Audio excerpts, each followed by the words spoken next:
High বন্ধুরা, আশা করি সমস্ত বন্ধুরা অনেক অনেক ভালো আছেন। আমার নিউ ব্লগের সবাইকে স্বাগত। আপনাদের সাথে শেয়ার করছি, পুরো ভিডিওটা দেখুন, বুঝতে পারবেন। মাঘী পূর্ণিমাতে এই পুজোটা হয়। শীতলা মায়ের স্নান যাত্রা বলে পুজোটার নাম। বাপের বাড়ির খুবই পাড়ার একদম কাছের পুজোটা। আর এই যে মন্দিরটা দেখলেন, এটা চকপাড়া শীতলা মায়ের মন্দির। তারপরে এই যে ঠাকুরটা আসছে আমাদের নতুন পল্লী, বাপের বাড়ি তো নতুন পল্লী, চকপাড়া নতুন পল্লীতে এই পাড়াতে একটা ঠাকুর আছে, সেই পাড়ার ঠাকুর এইটা নিয়ে বেড়ানো হয়েছে। নিয়ম হলো, শীতলা পুজোর নিয়মটা হলো পূর্ণিমা পড়ার আগে বা পূর্ণিমা পড়ে গেলেই খুব ভালো হয়। তবে পূর্ণিমা তো এবছর খুবই লেটে পড়েছে, 6:58 পড়েছে। পূর্ণিমা পড়ার আগেই মাকে নিয়ে বেরোনো হয়েছে। পুরো পাড়াটা ঘোরানোর পর মাকে নিয়ে যাওয়া হবে গঙ্গায়। গঙ্গায় স্নান করিয়ে নিয়ে আসার পর আবার পুজো হবে। আর এই যে মা আসছে, এই যে সব সং আসছে, ঢাকি আসছে, এটা বেলগেছিয়ার শীতলা মা।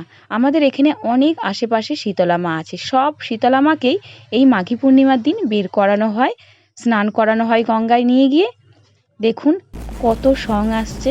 আর এই পুজোটা একটা দিনেরই পুজো, কিন্তু ভীষণ আনন্দ হয়। মঙ্গলবার এটা পুজোটা হয়েছিল, মানে আগামীকাল। আর বুধবার সন্ধ্যে 7টায় পূর্ণিমা ছাড়ছে, সারাদিন পূর্ণিমা আছে। এবারে যে সমস্ত উপোসযাত্রীরা উপোস করেছে তারা কাঁধ দেওয়ার পর মাকে পুষ্পাঞ্জলি মন্দিরে দিয়ে আসার পর রাতে ফল প্রসাদ এইসব ফল খেয়ে বা সাবু খেয়ে থাকবে।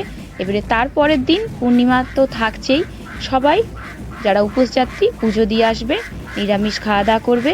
এই পুজোর নিয়ম এরকমই। আর কত সং করেছে দেখুন, দেখতে কত মজা লাগছে।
বন্ধুরা, এবারে যে শীতলা মা আসছে এটা হলো বেলগেছিয়ার শীতলা মা।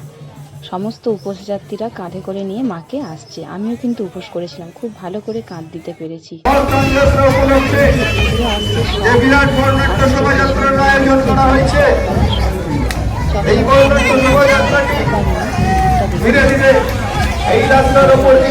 আমরা পাড়ার ঠাকুরটা ধরে বেরিয়েছি, তখন সঙ্গগুলো বেরিয়ে গেছিল। আর সঙ্গগুলো প্রচুর বড় বড় লরিতে, ঘোড়ার গাড়িতে, তো গলিতে ঢোকে না। বাপের বাড়ির একদম পাশ দিয়ে নালে ঠাকুরটা যাবে, আর এই সঙ্গগুলো একটু মানে ডিস্টেন্সে আমাদের বাপের বাড়ির থেকে যাচ্ছে আর কি। এই যে ঘোড়ার গাড়িগুলো, বড় বড় ঘোড়ার গাড়িগুলো না, আমাদের বাপের বাড়ির সরু রাস্তা তো ঢোকে না, ঠাকুরটা কিন্তু ঢুকবে। সঙ্গগুলো কিন্তু খুব ভালো ভালো সং করেছিল। আর আমাদের এই শীতলা মাকে, চকপাড়ার শীতলা মাকে বিকেল 4টায় বের করা হয়েছিল। এতটাই ঘোরানো হয় মাকে, কি বলবো, পুরো লিলুয়াটাই ঘোরানো হয়, লিলুয়া অঞ্চলটা।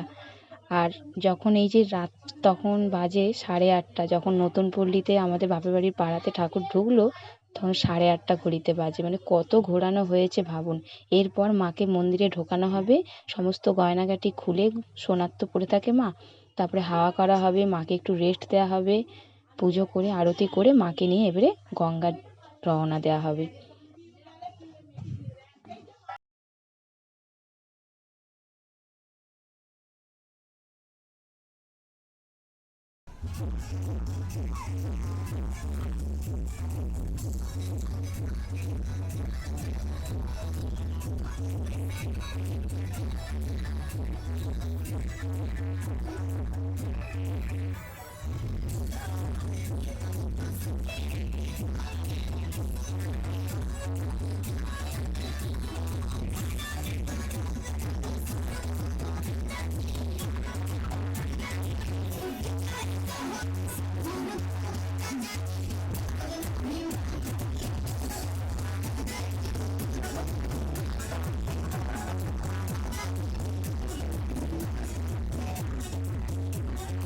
সমস্ত বন্ধুরাই দেখুন, কত সমস্ত ছেলে মেয়ে সবাই নাচ করছে। সবাই কিন্তু এই পুজোটাতে আনন্দ করে। একটা দিনের পুজো হলে কি হবে, ভীষণ কিন্তু আনন্দ হয়।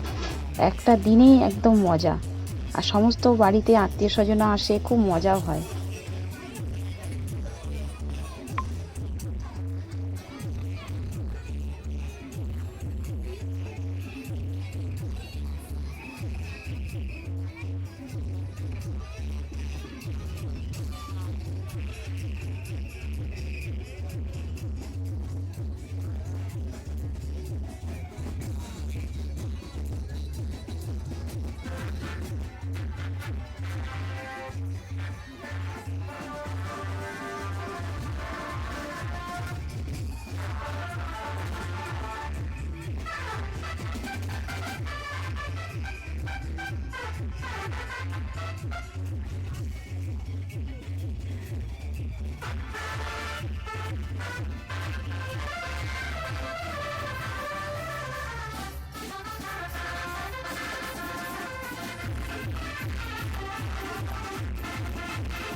বন্ধুরা, এই ব্যায়াম পার্টির ছেলেটা, যে ব্যায়াম পার্টির মানে হেড, বোঝাই যাচ্ছে।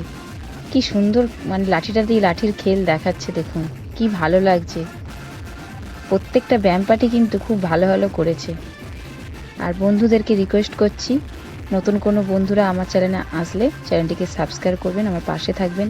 ভিডিওটা ভালো লেগে থাকলে লাইক, কমেন্ট, শেয়ার করতে ভুলবেন না।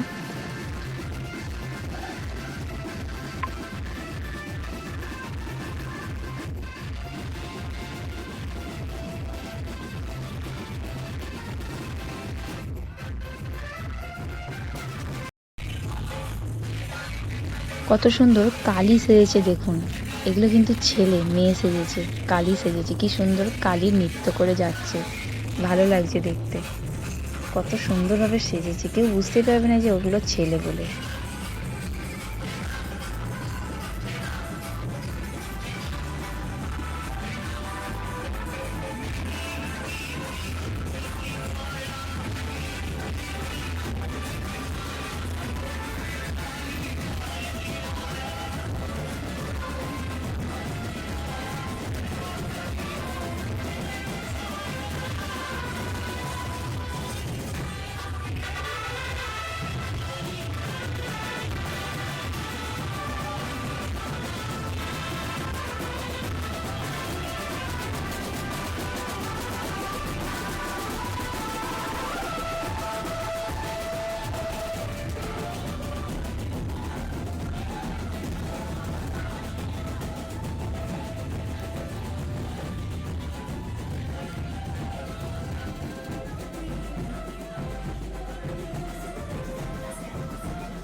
এই যে মায়েদের বাড়ির পাশ দিয়ে একদম আসছে চকপাড়ার শীতলা মা, দেখতেই পাচ্ছেন। আর কতটা উপোসযাত্রী যে বেড়েছে দিনকে দিন, কাঁধে করে নিয়ে মাকে আসছে দেখুন। ভিডিওটা এখানের মতনই শেষ। ভালো লাগলে আপনার বন্ধুদের সাথে অনেক অনেক শেয়ার করবেন, শীতলা মাকে দেখার সুযোগ করে দেবেন।